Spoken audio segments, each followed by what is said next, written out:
Have you ever tried to read the Bible and just got stuck? Maybe you start right at the beginning, you hit this wall of strange laws or long family trees, and you're left wondering, am I missing something here? It can feel so confusing, dense, and honestly, even contradictory at times. Well, today we're going to unpack a simple but really powerful idea that might just change everything for you.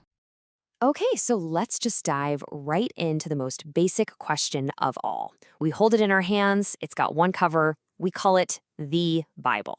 But is it really just one single book? Is it meant to be read like a novel from page one all the way to the end?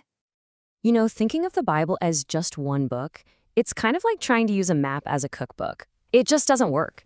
That's why it is so much more helpful to see it as a library. I mean, think about it. It's a collection of 66 different books, written by dozens of authors over hundreds and hundreds of years, in all these completely different styles. You wouldn't walk into a library and read every single book the exact same way, would you? Our source material has this fantastic analogy for it. Think of the Bible less like a novel and more like a magazine. That makes so much sense, right? When you pick up a magazine, you might find a news article, an opinion column, a recipe, and a short story, and you just automatically switch how you're reading each one. The Bible works the exact same way. The trick is just knowing what kind of literature you're reading at any given moment. And that brings us to our first major takeaway. The key to unlocking the Bible isn't some secret decoder ring, it's just understanding the different genres, the different writing styles that you find inside this ancient library.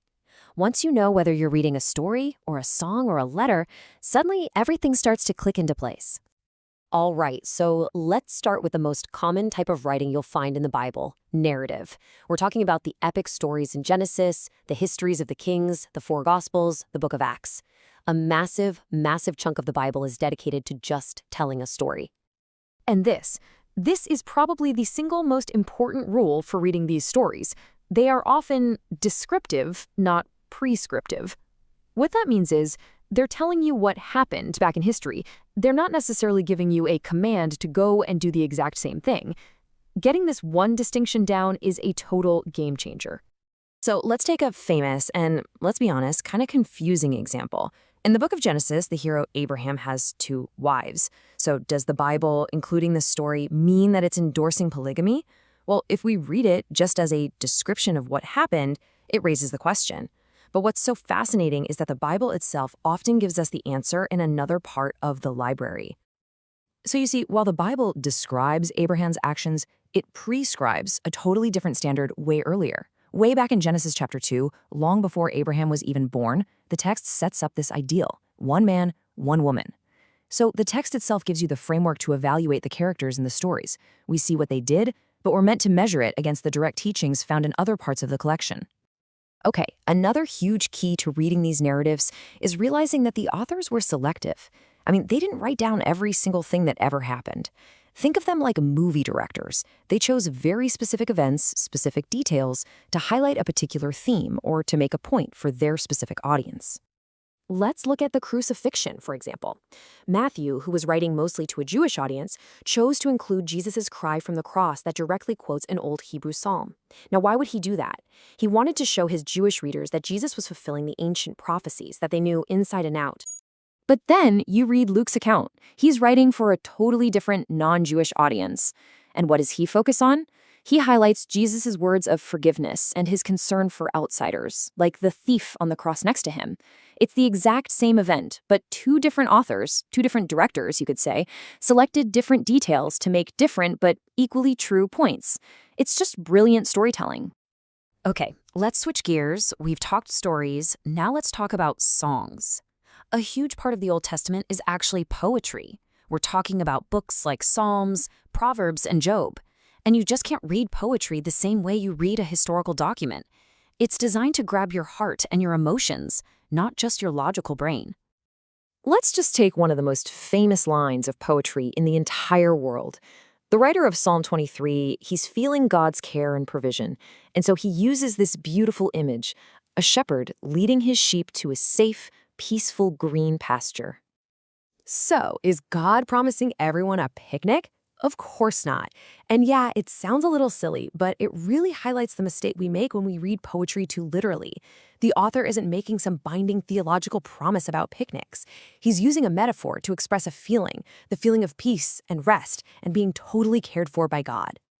Now, the secret sauce to understanding ancient Hebrew poetry is this literary device called parallelism. See, they didn't rhyme sounds like we do in English. They rhymed ideas. So the second line of a phrase will often restate or contrast or build upon the first line.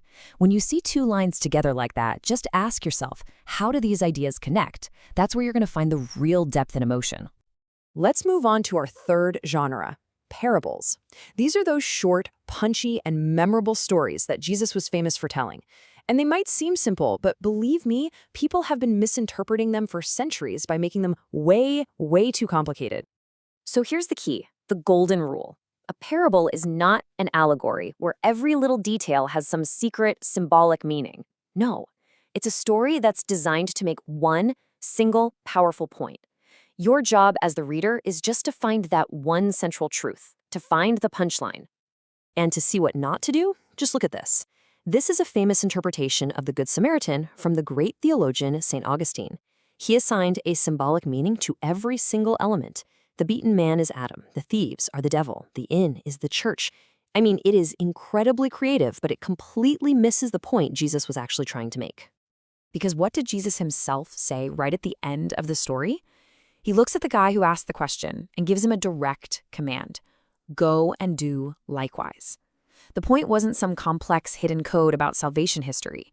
It was a simple and frankly really challenging command to love your neighbor, especially when it's hard. That's the punchline.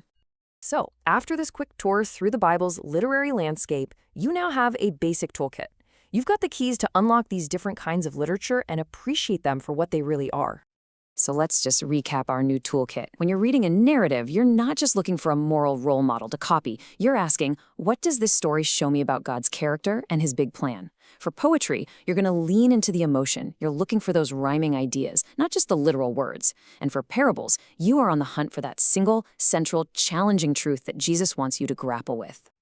And here's the really empowering part of all this. The Bible was written for ordinary people. You don't need a seminary degree to get it. You just need to switch your thinking from reading a single book to exploring a rich and diverse library. When you understand the genre, you're honoring what the author originally intended, and you unlock a richness you might have totally missed before. So, with this new toolkit in hand, the only question left is, which book in this incredible library are you going to open first?